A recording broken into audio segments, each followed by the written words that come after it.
Assalamualaikum Pak Harto, apa kabar Pak? Baik, Pak. Ya, Pak Harto tadi menindaklanjuti pertanyaan Pak Taufik ya, ada banyak kendala yang Bapak jelaskan itu kalau buat saya mengindikasikan pemahaman Bapak mengenai masalah gitu ya. Dan barangkali di kepala Bapak itu sudah ada solusinya. Pertanyaan saya Pak, misalnya tadi ya baca serentak, kemudian minutasi dihasilkan bersama, advanced blood dihasilkan bersama dan lain-lain. Itu apakah mensyaratkan Hakim Agung yang IT literate Pak, yang menguasai IT? Karena saya rasa mungkin pendekatan atau intervensi IT itu bisa sangat membantu di situ. Monggo Pak. Terima kasih Bapak. Memang ketentuannya baca serentak itu ada tusi penggandaan di kami di Panut Pitsus. Hanya seiring dengan waktu dari kamar-kamar yang lain itu sudah meninggalkan kertas, tetapi sudah karena sejak tahun 2010 dan 2014 sebetulnya Mahkamah Agung itu ada SEMA yang mengatur dokumen elektronik yang menjadi bagian dari Bundel B. Bahkan sekarang sudah barcode. Makanya kami apresiasi dengan KY kalau mekanisme seleksi Hakim Agung itu dengan sedikit pendekatan IT, nanti produknya Hakim Agung terpilih itu tidak lagi berorientasi pada kertas. Ini masih kamar pidana karena waktu itu yang mulia para Hakim Agung itu sudah sepuh-sepuh Bapak. Sehingga kamar pidana lah yang sampai sekarang masih minta kertas, tetapi di kamar-kamar yang lain sudah familiar dengan soft copy. Bahkan beberapa yang mulia itu sambil di mobil, sambil baca memori kasasi dan lain sebagainya. Nah, ke depan kalau ada regenerasi dengan persyaratan kemampuan mengadaptasi teknis atau teknologi informasi itu bisa, maka kendala itu akan hilang. Kendala itu akan hilang. Nah, tetapi kendala akan hilang itu hanya kendala memutus Bapak. Tiap tahun kita ini rasio masuk versus putus itu di atas 70%, bahkan sampai 76%. Sehingga IKU, Indeks Kinerja Utama Mahkamah Agung itu sudah terpenuhi. Nah, rasio masuk versus kirim itu kadang-kadang di atas 100%, karena tunggakan tahun lalu ikut terkirim. Tetapi mohon dimaklumi, kita perkara yang masuk bulan November dan Desember itu kan belum jatuh tempo 90 hari. Jadi tunggakan itu sejatinya ada perkara-perkara yang diregister bulan Desember dan bulan November. Itu tunggakan terjadi.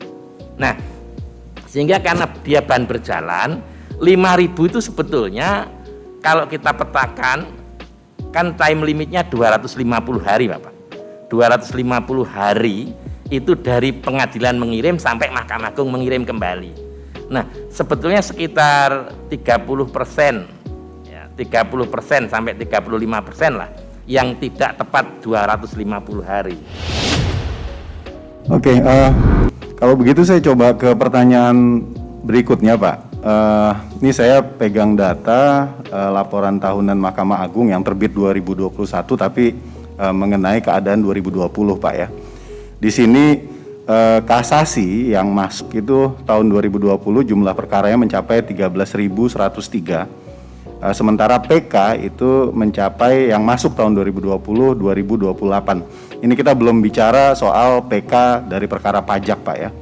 Sehingga perkara masuk tahun 2020 ke MA itu secara keseluruhan itu mencapai 20.544. Nah, ini kan besar sekali Pak. Menurut Bapak, apa penyebab banyaknya putusan yang naik hingga ke tingkat kasasi atau PK Pak? Monggo Pak. Terima kasih. Untuk Pitsus di kami, di tusi kami itu ada 3 besar Bapak. 3 besar itu yang pertama rankingnya narkotika, yang kedua korupsi dan perlindungan anak.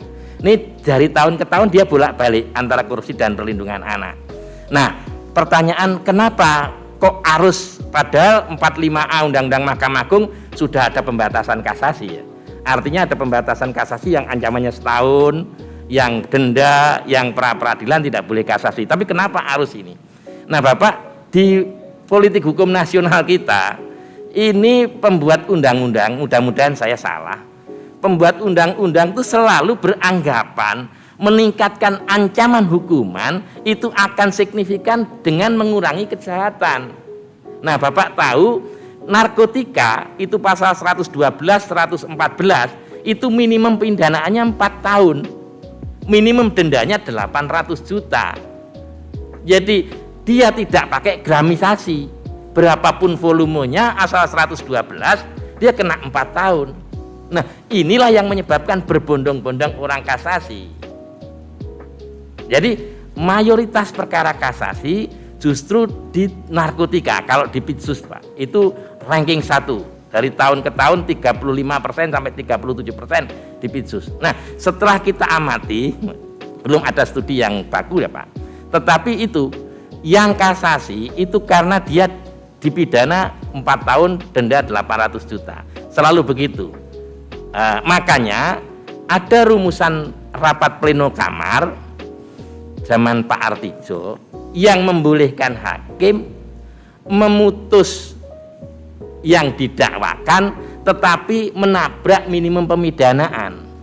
Artinya kasus itu sejatinya lebih tepat di pasal 127 tanpa hak menggunakan narkotika untuk diri sendiri atau pengguna sendiri, tetapi karena didakwakan 104, 112 dan 111, hakim boleh menjatuhkan pidana kurang dari minimal.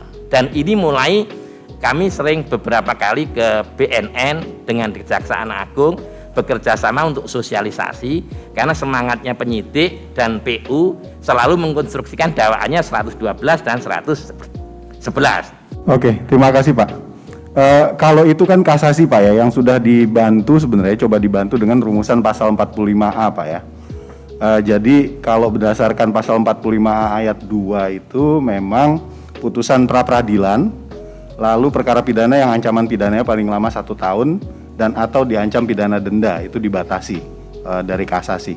Kalau PK kira-kira kenapa Pak? Kalau tadi jawaban Bapak kan tentang kasasi.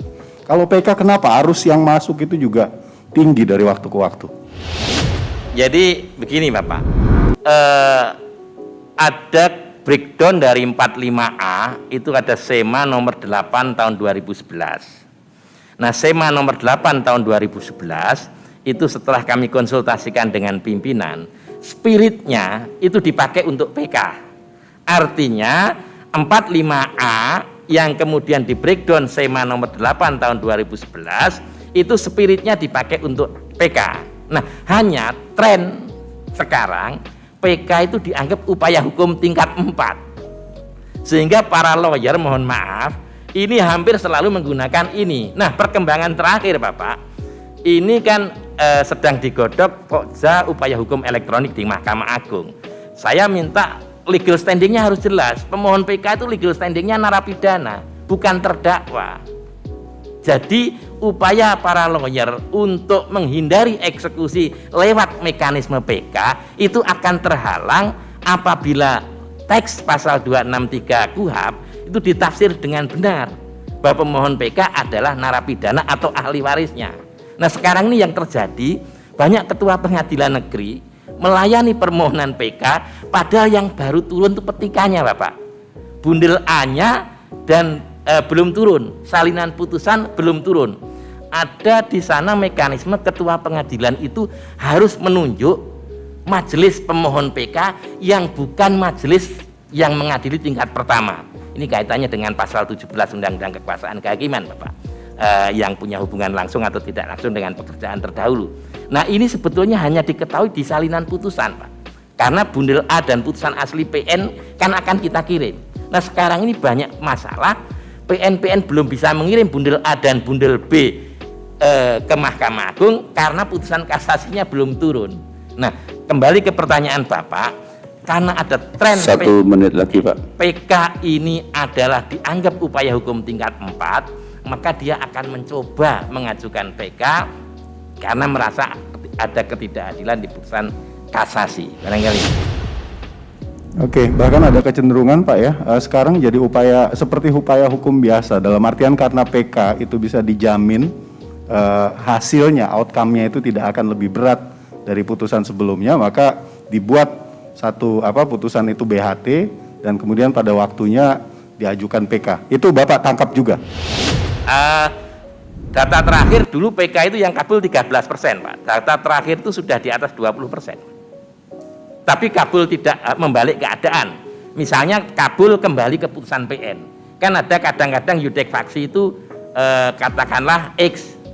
Nanti Mahkamah Agung X plus. Kemudian PK kembali ke X itu. Itu masyarakat sudah meributi. Padahal sebetulnya menurut saya Mahkamah Agung itu mengembalikan ke konsistensi putusan. Jadi ada beberapa PK, Pak, yang kabul karena dia pintu masuknya menggunakan putusan PK yang lain. Misalnya kaidah hukum Mahkamah Agung maksimal bisa memutus 20 tahun. Ternyata ada terdakwa yang secara kumulatif 21 tahun. Nah, kemudian dia mengajukan PK dengan pertimbangan kaidah hukum PK satunya ini. Loh, itu kaidah hukum maksimal Mahkamah Agung berpendapat pasal 14 ya. KUHP maksimal 15 tambah sepertiga 20. Kenapa saya dihukum 21? Nah, kemudian ini kabul. Nah, kabulnya ini bukan karena korting, Bapak. Kabulnya ini Mahkamah Agung akan mengembalikan ke konsistensi putusan. Oke, terima kasih Pak Ketua. Terima kasih Pak Harto atas jawabannya.